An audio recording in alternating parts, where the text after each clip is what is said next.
Guwahati press ক্লাবত আজি উন্মোচন কৰা হয় নৰেন্দ্ৰ মোদী জনপ্ৰিয়তাৰ আঁৰৰ কিঞ্চিত ৰহস্য নামৰ গ্ৰন্থখন।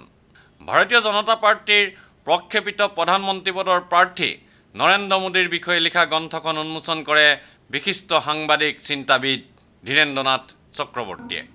ডাক্তৰ লোকেন্দ্ৰ প্ৰসাদ ডেকাই লিখা গ্ৰন্থখনে ৰাইজৰ সঁহাৰি পাব বুলি আশা কৰে শ্ৰী চক্ৰৱৰ্তীয়ে। আগন্তুক লোকসভা নিৰ্বাচনৰ আগে বিজেপি দলৰ নেতাজনৰ বিষয়ে লিখা গ্ৰন্থখনৰ বিষয়ে লিখক ডাক্তৰ লোকেন্দ্ৰ প্ৰসাদ ডেকাই আমাক কয়। মাননীয় ডেকা ডাঙৰীয়া, আপুনি নৰেন্দ্ৰ মোদীৰ নিচিনা এজন বিতৰ্কিত ৰাজনীতিবিদৰ বিষয়ে লিখিবলৈ কিয় মনস্থ কৰিলে? সদায় নিজকে যেতিয়া আপুনি কিবা এটা কৰে বিতৰ্কত থকা মানুহৰ বিষয়ে কৈহে ভাল লাগে। এনে সৰ্বসাধাৰণ মানুহৰ কথা ক'লে আপুনি কেতিয়াও গম নাপায়, কিন্তু বিতৰ্কত থকা মানুহজনে যেতিয়া জানিব নিশ্চয় বিতৰ্কত সকলো মানুহ আহিব নোৱাৰে।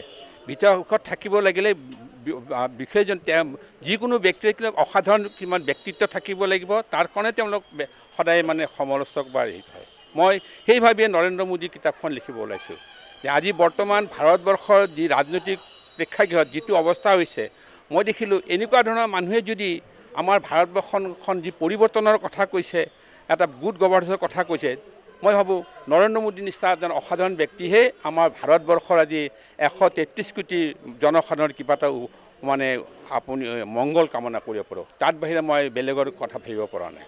কিন্তু নৰেন্দ্ৰ মোদীৰ আগতেওতো বহু ৰাজনীতিবিদে ভাৰতবৰ্ষৰ ভালৰ কাৰণে বহু কথা কৈ গৈছে, বা এতিয়াও ৰাহুল গান্ধীয়ে কৈ আছে। তেওঁলোকক নকৰি এজন বিতৰ্কিত ব্যক্তি যিজনক বহু মানুহে সমালোচনা কৰে সাম্প্ৰদায়িক বুলি, তেখেতক কিয় বাছি লৈছে? আপুনি কথাটো ঠিকেই কৈছে, কিন্তু মোৰ নিজা ভাৱ মই দেখিলোঁ, মই চালি জাৰি চাই যে নৰেন্দ্ৰ মোদী যেনে এজন ব্যক্তি যি সৰুৰে পৰা অতি কষ্টৰ মাজেৰে কঠোৰ পৰিশ্ৰমৰ মাজত জীৱনৰ বহুতো অনুশীলন মানি আহি আজি বহুত ঘাত প্ৰতিঘাত অতিক্ৰম কৰি আজি গুজৰাটৰ নিচিনা 6 কোটি গুজৰাটক, যি গুজৰাট নৰেন্দ্ৰ মোদী অহাৰ আগলৈকে গুজৰাট কিন্তু থান বান হৈছিল, তেতিয়াতো তাতে কিন্তু আমাৰ সাম্প্ৰদায়িক ঘটনা বহু হৈ আছিল, কিন্তু সেইবিলাক কথা মানুহে গোটেই পাহৰি গ'ল। কিন্তু নৰেন্দ্ৰ মোদী ৰাজপথত অহাৰ লগে লগে গোটেই মানুহবিলাক তেখেতক যিবিলাক সমালোচনা কৰিছিল, তেখেতে সমালোচনাবিলাকে তেওঁক মৌত কি সদাগৰ বুলিও কৈছিল। কিন্তু তেওঁ যে মৌত কি সদাগৰ নহয়, তেওঁ যে সাম্প্ৰদায়িক নহয়, এই কথাটো মই অধ্যয়ন কৰি তেওঁৰ বিভিন্ন ইণ্টাৰনেট মিডিয়া বা ভাৰতবৰ্ষৰ যিবিলাক জনপ্ৰিয় আলোচনী চাই দেখা পালোঁ যে সঁচাকৈ যে মোদীয়ে একমাত্ৰ সকলোকে লৈ আমি ভাৰতবৰ্ষৰ আগবাঢ়িব পাৰোঁ। আৰু বৰ্তমান মোদীয়ে যিটো ধৰক জনসাধাৰণৰ যিটো অভূতপূৰ্ব সঁহাৰি পাইছে গোটেই ভাৰতবৰ্ষত, জাতি ধৰ্ম নিৰ্বিশেষে, তেখেতেওতো কেতিয়াও কোৱা নাই সংখ্যালঘু সংখ্যাগুৰু, বাকীবিলাকে কয়। তেওঁ কৈছে মই বিকাশ সাধন কৰিম, মোৰ উন্নতিৰ লগত সকলো আছে।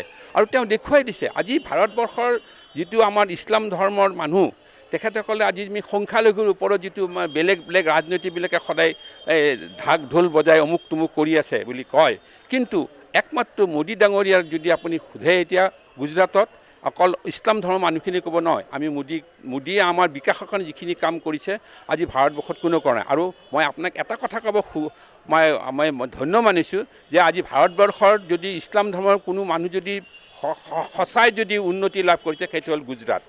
আৰু তেওঁ অহাৰ লগে লগে যিবিলাক ধৰক মৰুভূমি আছিল, সেই যিবিলাক সৰু পৰিয়াল যিবিলাকৰ দিন নাযায় ৰাতি নোপোৱাই, সেইবিলাক পৰিয়াল তেওঁ যিবিলাক ডেভেলপমেণ্ট কৰিছে ধৰক আমাৰ পৰ্যটন বিভাগ বা অমুক তমুক কৰে, সেইখিনি আমি বুজি পালোঁ ডেকা ডাঙৰীয়া। কিন্তু কথাটো হ'ল কি, লোকসভা নিৰ্বাচন আহি আছে, তাৰ আগতে এনেকুৱা ধৰণৰ অভিযোগো উঠিব পাৰে নেকি যে নৰেন্দ্ৰ মোদীৰ ওপৰত আপোনালোকে কিতাপ লিখিছে আৰু এইটো পৰোক্ষভাৱে বিজেপি দলক সহায় কৰিব?